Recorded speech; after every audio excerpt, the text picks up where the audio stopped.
عملنا بقى شوية الرز، شوية السلطة، عملنا السمك المشوي، السمك المقلي، وعملنا طبق طحينة.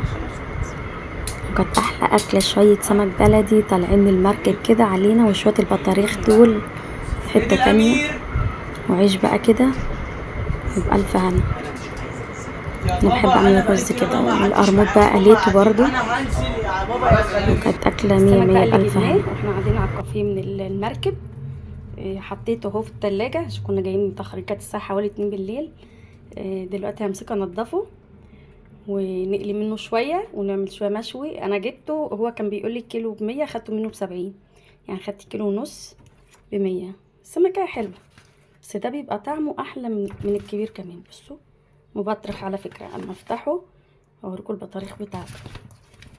السمكه اللي هي الخضراء بألف هنا. خلصنا تنظيف السمك ده اللي احنا هنقليه اهوت، والقرموطه اهوت اللي طلع، والقرقوره الصغيره. ده الكيس دوت حطيت فيه حوالي كيلو، هوديه عند واحده تشوهولي في المحل.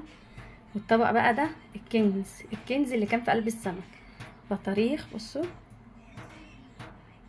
والكبده هحمرهم واديهم ليوسف وبشوي عشان بيقوي الذاكره عشان المذاكره.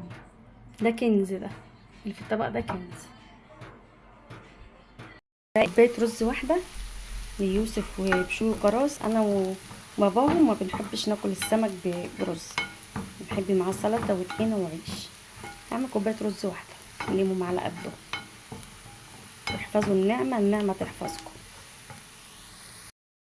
بقى الدقيق اللي احنا هنقلي فيه السمك، حاطه كوبايه دقيق، معلقتين نشا، حبه بابريكا، حبه كمون، حبه ملح، حبه كاري.